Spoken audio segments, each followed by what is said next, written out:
Chapter 5. How it works. Rarely have we seen a person fail who has thoroughly followed our path. Those who do not recover are people who cannot or will not completely give themselves to this simple program. Usually men and women who are constitutionally incapable of being honest with themselves. There are such unfortunates. They are not at fault. They seem to have been born that way. They are naturally incapable of grasping and developing a manner of living which demands rigorous honesty. Their chances are less than average. There are those, too, who suffer from grave emotional and mental disorders, but many of them do recover if they have the capacity to be honest. Our stories disclose in a general way what we used to be like, what happened, and what we are like now. If you decide you want what we have and are willing to go to any length to get it, then you're ready to take certain steps. As some of these we balked, we thought we could find an easier, softer way, but we could not. With all the earnestness at our command, we beg of you to be fearless and thorough from the very start. Some of us has tried to hold on to our old ideas, and the result was nil until we let go absolutely. Remember that we deal with alcohol, cunning, baffling, powerful. Without help, it is too much for us. But there is one who has all power. That one is God. May you find him now. Half measures availed us nothing. We stood at the turning point. We asked his protection and care with complete abandon. Here are the 12 steps. Here are the steps we took, which were suggested as a program of recovery. 1. We admitted we were powerless over alcohol, that our lives had become unmanageable. 2. Came to believe that a power greater than ourselves could restore us to sanity. 3. Made a decision to turn our will and our lives over to the care of God as we understood him. 4. Made a searching and fearless moral inventory of ourselves. 5. Admitted to God, to ourselves, and to another human being the exact nature of our wrongs. 6. We're entirely ready to have God remove all these defects of character. 7. Humbly asked him to remove our shortcomings. 8. Made a list of all persons we had harmed and became willing to make amends to them all. 9. Made direct amends to such people wherever possible, except when to do so would injure them or others. 10. Continued to take personal inventory, and when we were wrong, promptly admitted it. 11. Sought through prayer and meditation to improve our conscious contact with God as we understood him, praying only for knowledge of his will for us and the power to carry that out. 12. Having had a spiritual awakening as a result of these steps, we try to carry this message to alcoholics and to practice these principles in all our affairs. Many of us exclaim, "What an order! I can't go through with it." Do not be discouraged. No one among us has been able to maintain anything like perfect adherence to these principles. We are not saints. The point is that we are willing to grow along spiritual lines. The principles we have set down are guides to progress. We claim spiritual progress rather than spiritual perfection. Our description of the alcoholic, the chapter to the agnostic, and our personal adventures before and after make clear 3 pertinent ideas. A. That we were alcoholic and could not manage our own lives. B. That probably no human power could ever lead our alcoholism. C. That God could and would if he were stopped. Being convinced, we were at step 3, which is that we decided to turn our will and our life over to God as we understood him. Just what do we mean by that, and what do we do? Being convinced, we are at the first requirement is that we be convinced that any life run on self-will can hardly be a success. On that basis, we are almost always in collision with something or somebody, even though our motives are good. Most people try to live by self-repulsion. Each person is like an actor who wants to run the whole show. Is forever trying to arrange the lights, the ballet, the scenery, and the rest of the players in his own way. If his arrangements would only stay put, if only people would do as he wished, the show would be great. Everybody, including himself, would be pleased. Life would be wonderful. In trying to make these arrangements, our actor may sometimes be quite virtuous. He may be kind, considerate, patient, generous, even modest and self-sacrificing. On the other hand, he may be mean, egotistical, selfish, and dishonest. But as with most humans, he is more likely to have varied traits. What usually happens? The show doesn't come off very well. He begins to think life doesn't treat him right. He decides to exert himself more. He becomes on the next occasion still more demanding or gracious, as the case may be. And still the play does not suit him. Admitting he may be somewhat at fault, he is sure that other people are more to blame. He becomes angry, indignant, and self-pitying. What is his basic trouble? Is he not really a self-seeker, even when trying to be kind? Is he not a victim of the delusion that he can wrest satisfaction and happiness out of this world if he only manages well? Is it not evident to all the rest of the players that these are the things he wants? And do not his actions make each of them wish to retaliate, snatching all they can get out of the show? Is he not, even in his best moments, a producer of confusion rather than harmony? Our actor is self-centered, egocentric, as people like to call it nowadays. He is like the retired businessman who lolls in the Florida sunshine in the winter, complaining of the sad state of the nation. The minister who sighs over the sins of the 20th century. Politicians and reformers who are sure all would be utopia if the rest of the world would only behave. The outlaw safecracker who thinks society has wronged him. And now alcoholic who has lost all and is locked up. Whatever our protestations, are not most of us concerned with ourselves, our resentments, or our self-pity? Selfishness, self-centeredness, that is, we think, the root of our troubles. Driven by 100 forms of fear, self-delusion, self-seeking, and self-pity, we step on the toes of our fellows, and they retaliate. Sometimes they hurt us seemingly without provocation, but invariably we find that at some point in the past we have made decisions based on self, which later place us in a position to be hurt. So our troubles, we think, are basically of our own making. They arise out of ourselves, and the alcoholic is an extreme example of self-will run riot, though he usually doesn't think so. Above everything, we alcoholics must be rid of this selfishness. We must, or it kills us. God makes that possible, and there often seems no way of entirely getting rid of self without his aid. Many of us had moral and philosophical convictions galore, but we could not live up to them, even though we would have liked to. Neither could we reduce our self-centeredness much by wishing or trying on our own willpower. We had to have God's help. This is the how and why of it. First of all, we had to quit playing God. It didn't work. Next, we decided that hereafter in this drama of life, God is going to be our director. He is the principal, we are his agents. He is the Father, and we are his children. Most good ideas are simple, and this concept was the keystone of the new triumphant arc through which we passed to freedom. When we sincerely took such a position, all sorts of remarkable things followed. We had a new employer. Being all-powerful, he provided what we needed if we kept him close to him and performed his work well. Established on such a footing, we became less and less interested in ourselves, our little plans and designs. More and more we became more interested in seeing what we could contribute to life.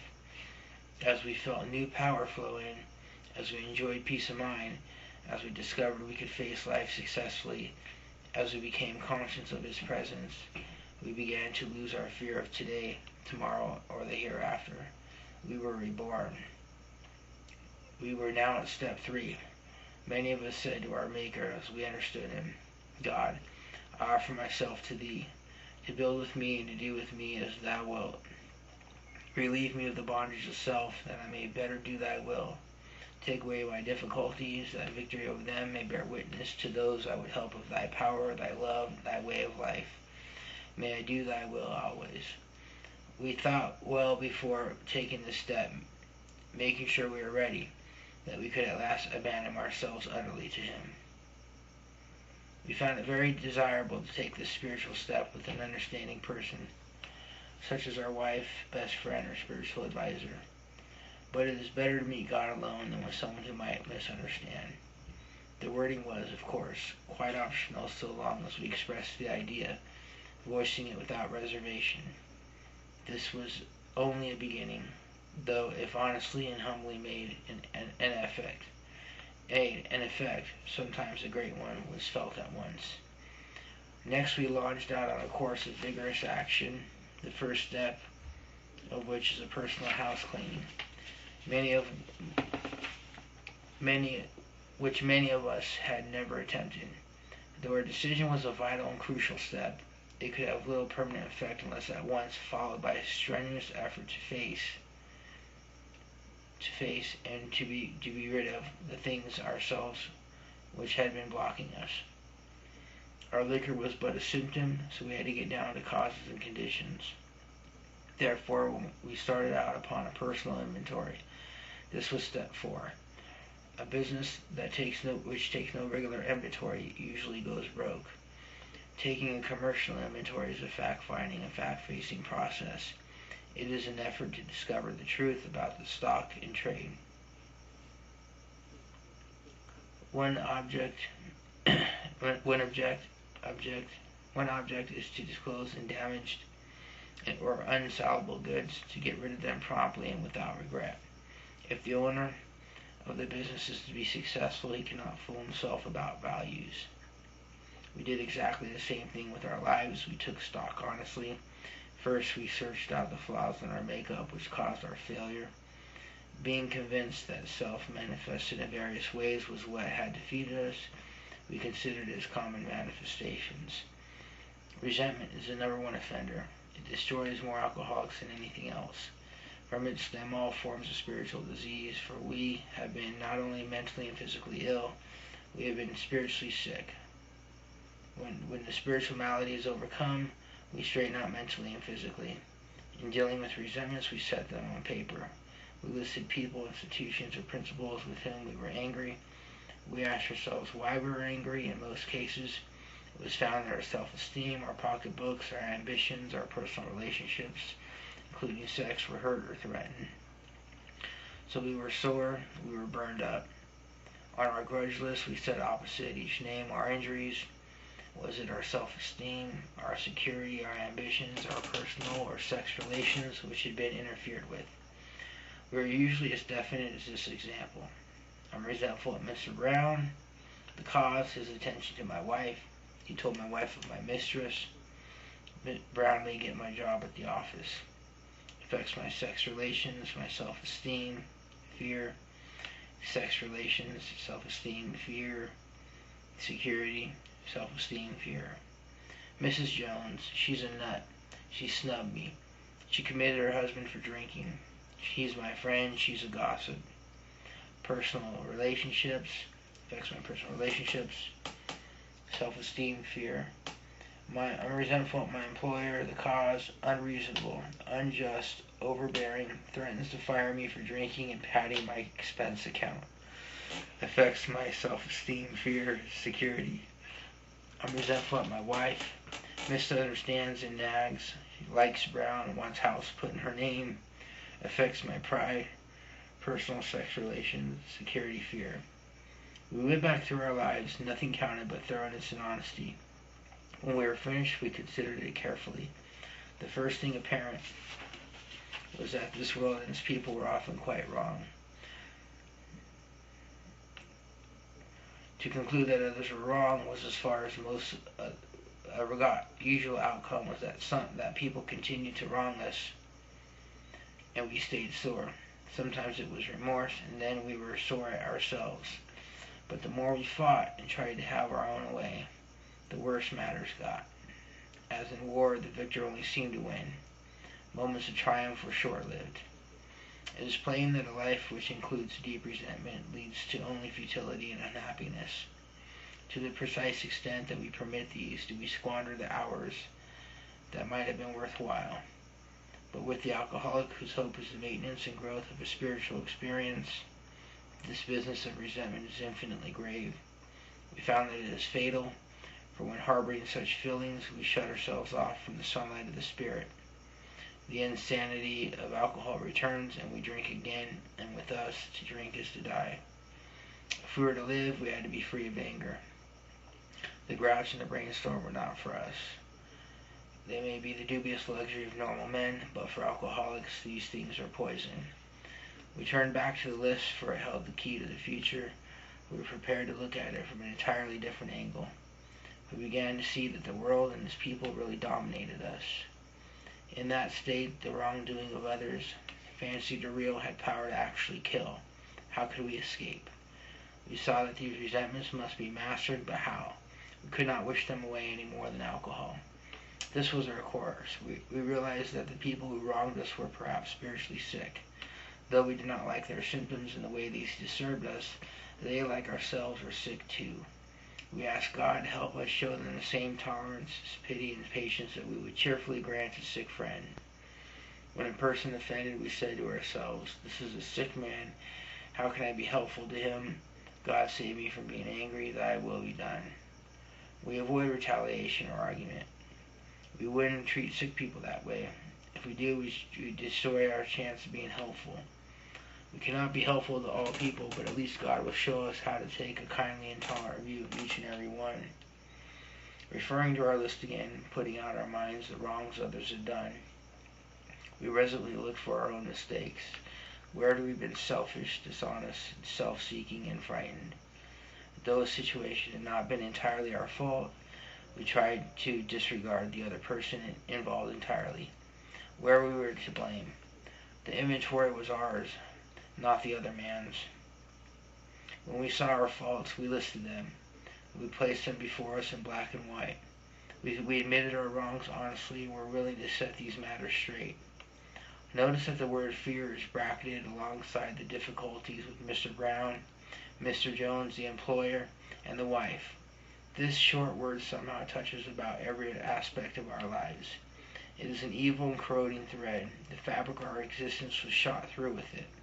It set in motion trains of circumstances which brought us misfortune we felt we didn't deserve. But did not we ourselves set the ball rolling? Sometimes we think fear ought to be classed with stealing. It seems to cause more trouble. We reviewed our thoughts thoroughly. We put them on paper even though we had no resentment in connection with them. We asked ourselves, why we had them. Wasn't it because self-reliance failed us? Self-reliance was good as far as it went, but it didn't go far enough.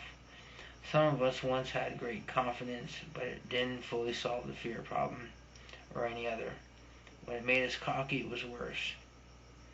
Perhaps there is a better way. We think so. For we are now on a different basis. The basis of trusting and relying upon God. We trust infinite God rather than our finite selves. We're in the world to play the role He assigns, just to the extent that we do as we think He would have us, and humbly rely on Him. Does He enable us to match calamity with serenity? We never apologize to anyone for depending upon our Creator. We can laugh at those who think spirituality is the way of weakness. Paradoxically, it is the way of strength. The verdict of ages is that faith means courage. All men of faith have courage. They trust their God. We never apologize for God. Instead, we let Him demonstrate through us what He can do. We ask Him to remove our fear and direct our attention to what He would have us be. At once we commence to outgrow fear. Now about sex. Many of us needed an overhauling there, but above all, we tried to be sensible on this question. It's so easy to get way off the track. Here we find human opinions running to extremes, absurd extremes perhaps. One set of voices cry that sex is a lust of our lower nature, a base necessity of procreation. Then we have the voices who cry for sex and more sex, who bewail the institution of marriage, who think that most of the troubles of the race are traceable to sex causes. We think they do not have enough of it, or that it isn't the right kind. They see the significance everywhere. One school would allow man no flavor for his fare. The other would have us all on a straight pepper diet. We want to stay out of this controversy. We do not want to be the arbiter of anyone's sex conduct. We all have sex problems. We'd hardly be human if we didn't. What can we do about them? We reviewed our own conduct over the years past. Where had we been selfish, dishonest, or inconsiderate? Whom had we hurt? Did we unjustifiably arouse jealousy, suspicion, or bitterness? Where were we at fault? And what should we have done instead? We got this all down on paper and looked at it. In this way, we tried to shape a sane and sound ideal for our future sex life. We subjected each relation to this test. Was it selfish or not? We asked God to mold our ideals, help us live up to them. We remembered always that our sex powers were God-given and therefore good, neither to be used lightly or selfishly, nor to be despised and loathed. Whatever our ideals turn out to be, we must be willing to grow toward it. We must be willing to make amends where we have done harm, provided that we do not bring about still more harm in doing so. In other words, we treat sex as we would any other problem. In meditation, we ask God what we would do about each specific matter. The right answer will come if we want it. God alone can judge our sex situation. Counsel with persons is often desirable, but we let God be the final judge. We realize that some people are as fanatical about sex as others are loose.